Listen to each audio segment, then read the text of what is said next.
Le titre sonnait faux, le genre de faux qui fait hésiter votre esprit une demi-seconde. Pas un avertissement, pas une protestation, pas une révision diplomatique. Une restriction nette des citoyens américains soudainement traités comme un risque potentiel. Dans 2 pays du Sahel où en temps normal, si peu d'Américains mettent les pieds qu'on pourrait croire la mesure purement symbolique. Et pourtant, c'est précisément là que le monde a frissonné. Car cette histoire n'est pas une querelle de visa, c'est une miroir tendue au système. Pendant des décennies, les frontières ont fonctionné comme une grande grille invisible. Certains passeports passent d'abord et s'expliquent ensuite. D'autres s'expliquent d'abord et sont quand même rejetés. Une hiérarchie si ancienne qu'elle semblait naturelle, jusqu'au jour où elle a été copiée, renvoyée, reflétée. Restez avec nous, ce n'est pas un simple fait divers, c'est un test de pouvoir. Abonnez-vous et suivez chaque étape de ce basculement. Parce qu'après une décision américaine datée de décembre 2025, entrée en vigueur au 1er janvier 2026, une question s'est mise à brûler comme une braise dans la paume du monde. Que se passe-t-il quand ceux qu'on a longtemps triés en silence commencent eux aussi à redessiner la carte? Tout commence par une mécanique froide, presque banale, le genre de décision qui passe sous les radars parce qu'elle ressemble à tant d'autres. Aux États-Unis, une proclamation présidentielle datée du 16 décembre 2025 élargit un dispositif de restriction d'entrée. L'application est prévue pour le 1er janvier 2026. Rien d'un discours solennel au ton guerrier, pas de sirène, pas de conférence dramatique, juste un texte, des listes, des catégories. La bureaucratie dans sa forme la plus pure, celle qui change des vies sans même élever la voix. Et la liste, justement, est ce qui donne à l'histoire sa densité. Elle distingue des pays soumis à des restrictions complètes et d'autres à des restrictions partielles. Une nuance essentielle que les débats publics mélangent souvent jusqu'à la confusion. Dans un cas, l'entrée est suspendue largement, selon des critères précis. Dans l'autre, elle est limitée par type de visa, par procédure, par condition. C'est un vocabulaire administratif, mais ses effets ne le sont jamais. Parce qu'au bout de ces lignes, il y a des étudiants, des familles, des entrepreneurs, des malades, des chercheurs, des rêves rangés dans des chemises cartonnées. Officiellement, la justification invoque la sécurité, le besoin de mieux vérifier l'identité, d'améliorer le partage de données, de réduire les zones d'ombre. Dans la communication, on parle de risque, de vérification, de protection. Mais dans la perception de ceux qui vivent déjà dans la partie basse de la hiérarchie mondiale des passeports, un autre message se lit entre les lignes. Vous appartenez à une catégorie, pas en fonction de ce que vous avez fait, pas en fonction de ce que vous prouvez, mais en fonction d'où vous êtes né. Et c'est là que le récit bascule. Car dans le Sahel, 2 capitales lisent cette décision non comme un simple ajustement migratoire, mais comme une dégradation symbolique. À Bamako, comme à Ouagadougou, l'acte américain n'est pas seulement un filtre. Il est un rappel brutal de l'ordre invisible du monde. Un ordre où certains documents ouvrent les portes avant même qu'on ne pose une question. Et où d'autres documents, même impeccables, entrent toujours dans la pièce en position d'accusé. Alors la réponse ne prend pas la forme classique. Pas de plainte théâtrale, pas d'appel larmoyant, pas de sommets diplomatiques interminables. La réponse choisit un langage encore plus glaçant, celui du miroir. Les autorités annoncent des restrictions équivalentes visant les citoyens américains. Non pas parce que les flux touristiques l'exigent, ils sont limités. Non pas parce que des milliers d'entreprises américaines s'y pressent. La présence est marginale. Le geste n'est pas économique, il est psychologique. Il ne cherche pas à bloquer une marée, il cherche à fissurer une certitude. Car pendant des décennies, l'asymétrie a été acceptée comme une loi de la nature. On s'est habitué à l'idée que les interdictions descendent, du centre vers la périphérie, et qu'elles deviennent, avec le temps, un bruit de fond. Les pays concernés protestent, négocient, demandent des exceptions, sollicitent des faveurs, et le système continue, parce qu'il repose sur une croyance fondamentale. Certains ont le droit de trier, d'autres ont le devoir d'accepter le tri. Cette fois, la trajectoire se renverse. Et c'est ce renversement qui provoque la secousse. Non pas parce que des foules d'Américains s'apprêtaient à voyager dans la région, mais parce que l'idée même, un Américain refusé à une frontière simplement pour sa nationalité, entre dans le domaine du possible. Comme une fissure dans une vitre qu'on croyait indestructible. Pour comprendre pourquoi cela choque autant, il faut regarder la logique des symboles. Une frontière n'est pas seulement une ligne sur une carte, c'est un rituel, un endroit où le monde vous dit, sans prononcer votre nom, si vous êtes normal ou suspect, si vous êtes invité ou toléré, si vous êtes présumé légitime ou présumé risqué. Pour des milliards de personnes, ce rituel est familier. On a arrive avec des preuves, on offre des documents comme on offre sa dignité, et on attend qu'une décision tombe, parfois sans explication, parfois sans recours. Pour beaucoup d'Américains, ce rituel est invisible. On pense à l'hôtel, au décalage horaire, à la météo. La nationalité reste comme l'air. On ne la sent pas parce qu'elle ne manque jamais, jusqu'au jour où elle devient soudain perceptible. C'est exactement ce que le miroir du Sahel tente de produire, rendre visible ce que le système s'efforce de garder invisible. La hiérarchie des passeports ne survit pas seulement par la force des lois. Elle survit parce qu'elle paraît naturelle, comme si le monde avait toujours été ainsi, comme si la mobilité était un mérite distribué par naissance. Mais une hiérarchie ne commence à s'effondrer que lorsqu'elle devient visible. Parce que dès qu'on la voit clairement, une autre idée naît aussitôt. Si c'est une construction, alors elle peut être reconstruite. Et voilà le cœur de l'événement. Pas l'acte administratif, mais la vérité qu'il révèle. Ce n'est pas un choc de tourisme, ce n'est pas une crise d'affaires, c'est un choc d'architecture. Un moment où la carte mentale du monde se met à trembler, non sous l'effet d'une bombe, mais sous l'effet d'un tampon. Et maintenant, la question devient inévitable. Ce miroir a-t-il été tendu pour une semaine ou pour annoncer un changement de saison? Car si ce geste a l'air petit sur le papier, il ouvre une porte dangereuse dans les esprits. Et ce qui va s'y engouffrer n'est pas la colère, mais quelque chose de bien plus puissant, la fin du désir d'être accepté. Au début, beaucoup ont voulu y voir un simple geste de théâtre, une posture, un clin d'œil politique destiné à flatter une opinion publique, puis à disparaître discrètement dès que la tempête médiatique retomberait. Parce que, sur le plan strictement pratique, le coût semblait faible. Peu de touristes américains, peu de voyages d'affaires, peu de vols directs, peu d'habitudes à bousculer. Mais c'est précisément ce faible coût qui rend l'acte si tranchant. Dans les relations internationales, ce qui est bon marché n'est pas forcément insignifiant. Au contraire, les gestes les plus dangereux pour un ordre établi sont ceux qui modifient la perception sans nécessiter de grands sacrifices. Ils changent l'air que respire un système. Ils déplacent ce que l'on croit normal. Et ce qui s'est mis à circuler à partir de ce moment, ce n'est pas une panique économique. C'est une sensation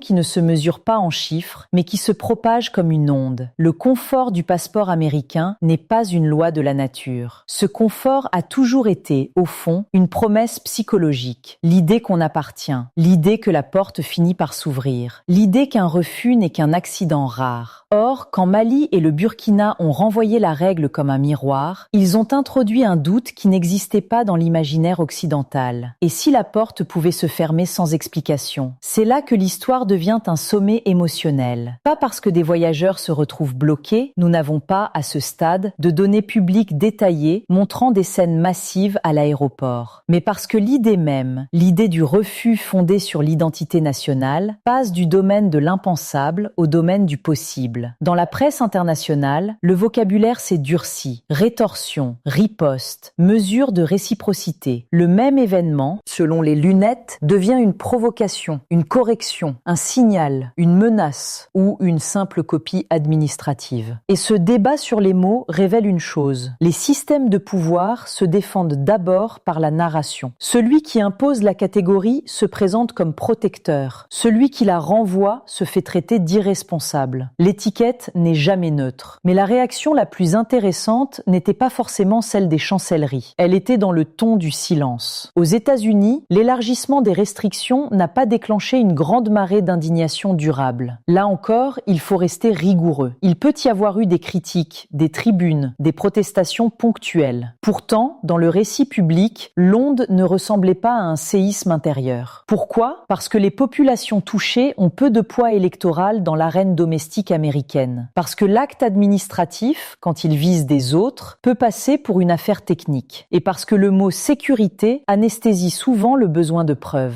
En Afrique de l'Ouest, le registre émotionnel semblait différent. Non pas une peur nouvelle, mais une reconnaissance. Pour des millions de personnes, la difficulté d'accéder à certains pays occidentaux n'est pas un drame soudain, c'est une routine. La préparation interminable des dossiers, les preuves financières, les lettres, les déplacements coûteux pour un entretien, puis l'attente debout devant une vitre. Tout cela est un monde connu. On apprend très tôt que la mobilité n'est pas un droit, c'est une permission, parfois arbitraire, parfois opaque, souvent humiliant. C'est pourquoi la copie de la règle n'a pas été lue uniquement comme une fermeture. Elle a été lue comme une symétrie. Et la symétrie, pour ceux qui vivent en bas d'une hiérarchie, a une charge affective particulière. Elle n'est pas toujours efficace, mais elle est réparatrice. Elle ne nourrit pas une famille, elle ne sécurise pas une route, elle ne construit pas un hôpital, mais elle efface, ne serait-ce qu'un instant, le sentiment d'être un peuple qui reçoit les décisions, plutôt qu'un peuple qui les pose. C'est ici que le récit atteint son apex, quand la politique cesse d'être une affaire de frontières et devient une affaire de dignité. Parce que la dignité, dans ce contexte, n'est pas un slogan, c'est une réaction au tri. C'est la réponse à cette idée silencieuse que certains pays ont le droit de classer le monde en voyageurs normaux et en voyageurs suspects. Et si l'on accepte cette classification comme naturelle, alors le système n'a même plus besoin d'être défendu. Il s'auto-entretient. Mais si l'on commence à le voir comme une construction, comme un design, alors la magie se dissipe. Et quand la magie se dissipe, quelque chose change dans les jeunes imaginaires. Les anciennes générations pouvaient croire que réussir, c'était franchir le portail, partir, s'installer, revenir auréolé. Les plus jeunes, eux, ont grandi en observant une autre réalité. Expulsion, refus, humiliation, portes qui se referment et procédures qui ressemblent à des interrogatoires. Ils associent moins l'Occident à l'ouverture qu'à la friction, moins à la promesse qu'à la probabilité d'être suspect. À ce moment-là, une bascule psychologique apparaît et elle est plus lourde que toutes les restrictions. On ne cherche plus l'accès, on cherche la clôture. On ne réclame plus la validation, on réclame la distance. Et un pouvoir qui ne fait plus rêver devient un pouvoir qui doit se forcer. Ce n'est donc pas une simple escalade de visa, c'est un avertissement pour l'ordre ancien. La force ne tient pas seulement par la loi, mais par le désir. Quand le désir meurt, la hiérarchie reste debout encore un moment, mais elle perd sa gravité. Et si le véritable danger pour les grandes puissances n'était pas d'être défiées, mais d'être rendues insignifiantes? Sur le papier, certains diront que rien ne bouge vraiment. Les avions continuent de décoller. Les ambassades ouvrent leurs guichets. Les flux commerciaux ne s'effondrent pas du jour au lendemain. Et dans l'immédiat, l'impact direct sur la vie quotidienne peut paraître mince, presque abstrait, surtout si l'on regarde uniquement les chiffres bruts de voyage entre les États-Unis et ces pays. Mais l'erreur, c'est de croire que la politique ne compte que lorsqu'elle casse quelque chose de visible. La plupart des systèmes de pouvoir tiennent parce qu'ils sont acceptés intérieurement. Ils fonctionnent comme une météo mentale. On se lève, on s'habille, on s'adapte. Les gens ne se battent pas contre la pluie, ils apprennent à marcher sous la pluie. Or, ce que cette séquence a touché, c'est précisément cette météo intérieure. Elle a déplacé la frontière entre ce que l'on supporte et ce que l'on refuse. Et ce déplacement, même s'il ne remplit pas une assiette, peut remplir une place publique de sens. Dans des régimes issus de ruptures politiques, la légitimité ne se construit pas toujours par la prospérité rapide. Elle se construit souvent par des signaux, des preuves de force, des preuves d'autonomie, des preuves que l'on ne plie pas. Un geste de réciprocité dans ce contexte ne sert pas à augmenter la sécurité ou à dynamiser le tourisme. Il sert à dire « nous ne sommes pas un couloir, nous sommes une porte ». Et une porte peut se fermer. Ce message, lui, est immédiatement consommable par le public. Il est simple, il est visuel. Il se résume en une phrase que chacun peut répéter. Eux aussi peuvent être refusés. Et cela produit un effet politique qui dépasse largement la question des visas. Cela transforme une humiliation ancienne en un acte de reprise symbolique. Car pour beaucoup de citoyens, l'humiliation n'a pas commencé avec un texte daté de décembre. Elle s'est installée depuis longtemps dans le rituel de la mobilité. Elle est dans les files d'attente, dans les dossiers qui s'épaississent, dans les économies sacrifiées pour une chance, dans l'entretien où l'on ne sait jamais si l'on est un candidat ou un suspect. Et surtout, dans cette impression d'être jugé non sur son histoire personnelle, mais sur une case administrative, nationalité. Alors, quand un État renvoie la règle comme un miroir, cela n'efface pas les difficultés économiques, ni l'insécurité, ni le chômage. Mais cela peut produire un soulagement étrange, le soulagement de ne plus porter seul la honte. Comme si, pour une fois, la gravité changeait de direction. Le revers de cette médaille, c'est qu'un symbole peut devenir un substitut. Un geste de dignité ne remplace pas un service public. Une posture d'indépendance ne répare pas une route. Une réponse miroir ne construit pas une école. Et c'est là que le débat intérieur peut se durcir. Certains y verront un acte nécessaire de souveraineté. D'autres y verront un écran de fumée, une victoire psychologique qui risque de masquer des urgences matérielles. Autrement dit, il y a une tension. La dignité comme remède contre l'humiliation et la dignité comme distraction si elle n'est pas suivie d'actes concrets. C'est ici que les conséquences conséquences politiques deviennent plus profondes. Car une population peut accepter un geste symbolique si elle le lit comme une promesse. La promesse que l'État, après avoir répondu, saura aussi bâtir. La promesse d'une économie qui se relève, d'une sécurité qui s'améliore, d'une administration qui sert au lieu de punir. Mais si cette promesse ne se matérialise pas, le symbole perd sa magie et un symbole sans suite devient une dette. Et puis, il y a une autre conséquence, plus discrète, plus lente, mais peut-être la plus déterminante, la transformation du désir. Pendant longtemps, le récit dominant disait « réussir, c'est partir ». La validation se trouvait ailleurs. Les passeports forts étaient l'horizon. Les frontières occidentales étaient des portes vers la valeur. Mais lorsque ces portes sont vécues comme des tribunaux, lorsque la procédure ressemble à un interrogatoire, lorsque l'issue paraît aléatoire, quelque chose se casse. Le désir se fatigue, le rêve se désenchante, et l'on glisse de l'aspiration vers l'indifférence. Ce glissement a des effets énormes, même s'il ne se voit pas en une semaine. Il change la manière dont les jeunes planifient leur avenir. Entreprendre localement plutôt que tout miser sur un visa. Miser sur le travail numérique plutôt que la migration physique. Chercher des réseaux régionaux plutôt que la validation à l'extérieur. Ce n'est pas un romantisme, c'est une adaptation, une réponse à la friction. Et dans cette nouvelle atmosphère, des figures deviennent des symboles, parfois plus grandes que leur réalité, parfois utilisées comme raccourcis émotionnels. Des noms circulent comme des étendards, non parce qu'ils résolvent tout, mais parce qu'ils cristallisent une envie de se tenir droit. Ibrahim Traoré. Mais attention, un symbole n'est pas une politique, une émotion n'est pas une économie. Et c'est là que la question civique la plus importante surgit. Qu'est-ce que l'on fait de ce moment? Est-ce qu'on le transforme en une simple revanche psychologique, une parenthèse satisfaisante, ou en un point de départ pour réécrire quelque chose de plus concret? La capacité à produire, à commercer, à transformer des matières premières en valeurs, à construire des institutions qui respectent la dignité des citoyens au quotidien, pas seulement à la frontière. Dites-moi en commentaire, sans slogan, à vos yeux, la souveraineté se mesure-t-elle au courage de répondre ou à la capacité de construire après avoir répondu? Car dès qu'un geste intérieur devient visible à l'extérieur, le monde réagit. Et la réaction internationale, elle, ne vient jamais sans condition, sans calcul et sans récit concurrent. Dès que l'histoire a quitté le sol des aéroports pour entrer dans la presse mondiale, elle a changé de nature. Ce qui localement pouvait ressembler à un geste administratif s'est transformé à l'international en symbole géopolitique. Et dans le langage des grandes capitales, un symbole n'est jamais juste un symbole. C'est un signal, un précédent, un message codé. La première bataille s'est donc jouée dans les mots. Pour certains médias occidentaux, l'épisode a été présenté comme une riposte impulsive, presque émotionnelle, une forme de théâtre souverainiste. Pour d'autres, il s'agissait d'un acte de réciprocité, un miroir strict, posé sans fioriture, comme pour dire que les règles ne sont pas des lois de la nature, mais des choix politiques. Entre ces deux lectures, on entend déjà un désaccord plus profond. Qui a le droit d'imposer la normalité au reste du monde? Dans les organisations régionales et internationales, la prudence domine souvent. L'Union africaine, la CEDEAO, l'Union européenne, chacune a ses intérêts, ses lignes rouges, ses équilibres. Mais il faut rester rigoureux. Sans citer des communiqués datés et vérifiables, on ne peut pas attribuer de position précise. Ce silence partiel, quand il existe, n'est pas forcément une approbation. Parfois, c'est une stratégie. Attendre, observer, éviter de transformer un épisode en doctrine. Du côté américain, le cadrage officiel insiste habituellement sur la sécurité et la qualité des procédures. Amélioration du partage d'informations, contrôle d'identité, gestion du risque. Là encore, sans lignes exactes et datées, il faut éviter de prêter des intentions. Mais une chose peut être dite sans forcer le trait. Lorsque Washington classe des pays, il le présente comme protection. Lorsque ces pays renvoient la classification, cela dérange parce que le classement cesse d'être invisible. Et c'est ici que la dynamique devient délicate. Car la diplomatie ne juge pas seulement les actes, elle juge les actes dans une hiérarchie. Un même geste, exiger un visa, limiter une entrée, refuser une catégorie, n'a pas le même poids selon le passeport qui le prononce. Quand un pays puissant ferme une porte, on appelle cela politique. Quand un pays moins puissant ferme une porte, on l'appelle parfois provocation. Ce double standard n'est pas écrit dans les lois, il est inscrit dans les habitudes. Or, ce miroir oblige les acteurs à regarder ces habitudes en face. Si le monde accepte que des restrictions puissent être appliquées par précaution dans un sens, il devient plus difficile de condamner moralement la précaution dans l'autre sens, sauf à avouer que la vraie règle règle n'est pas la sécurité, mais la place dans l'ordre. C'est pour cela que l'épisode dépasse une simple affaire de visa. Il touche à la légitimité d'un système fondé sur le tri discret. Et au centre de cette onde, un nom devient impossible à éviter, Burkina Faso. Car si l'ordre ancien tient par la peur d'être exclu, que se passe-t-il le jour où l'exclusion cesse de faire peur et commence à ressembler à une libération? Il y a une tentation, après un moment aussi chargé, de croire que tout se joue dans le symbole. Comme si la dignité se gagnait à coups de déclaration, comme si l'indépendance se prouvait en fermant une porte. Mais la souveraineté, la vraie, n'est pas une posture, c'est une capacité. Et la question maintenant est simple à dire et difficile à réaliser. Comment transformer un choc psychologique en trajectoire durable? On peut imaginer 3 chemins. 3 scénarios qui n'excluent pas forcément l'un l'autre, mais qui dessinent des horizons différents. Le premier est le scénario de l'oubli bureaucratique. La mesure, comme beaucoup de décisions administratives, pourrait se diluer. Ajustement, exemption, révision, silence, puis normalisation. Ce serait la version la plus classique de l'histoire. Un pic médiatique, puis un retour à l'ancien ordre, avec, au mieux, une leçon retenue dans quelques bureaux. Le deuxième scénario est celui de la réciprocité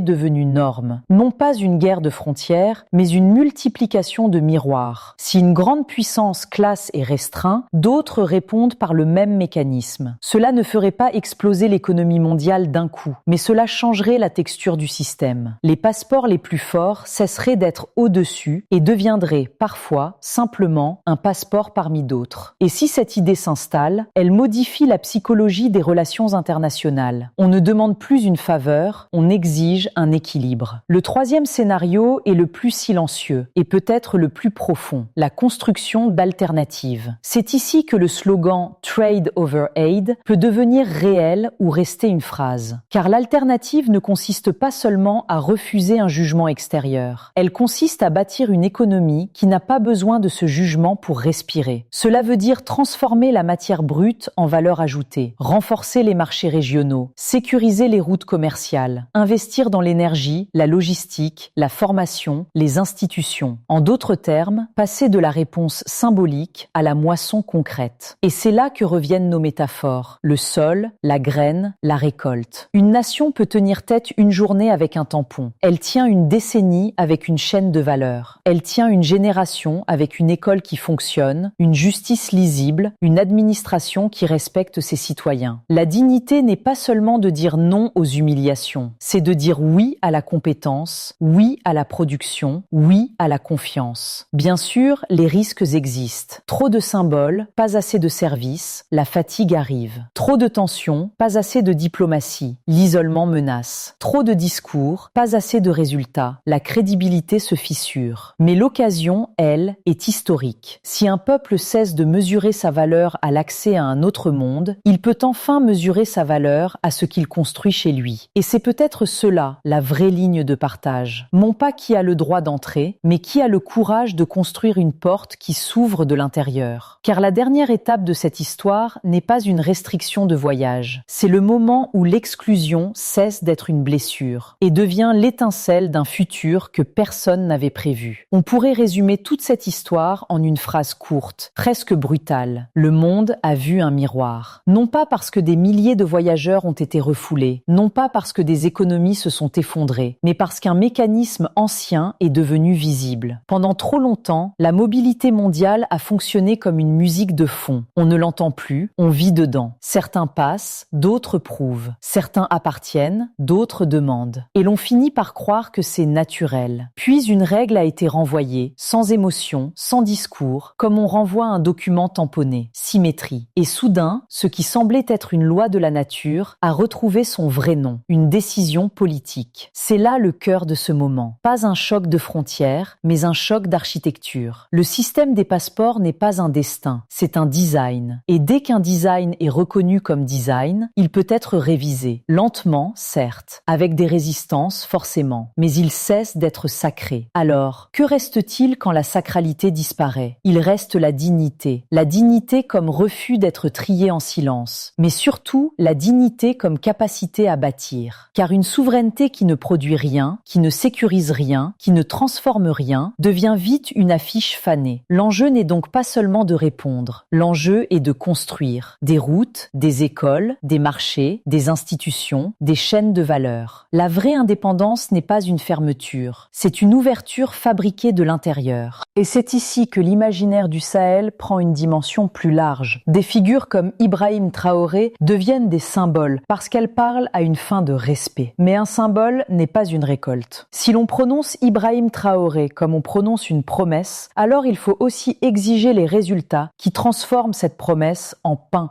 en travail, en sécurité, en avenir. Car le futur de Burkina Faso, et au-delà de tout un continent, ne dépend pas seulement de la capacité à renvoyer un miroir. Il dépend de la capacité à planter une graine, à protéger le sol et à récolter sans demander la permission. Alors je vous laisse avec une question, simple et immense. Si l'accès à leur monde cesse d'être un rêve, quel monde avons-nous le courage de bâtir ici, ensemble? Si ce récit vous a parlé, ne le gardez pas pour vous. Partagez-le, écrivez votre point de vue en commentaire et abonnez-vous. Non pas pour suivre une polémique, mais pour suivre une transformation.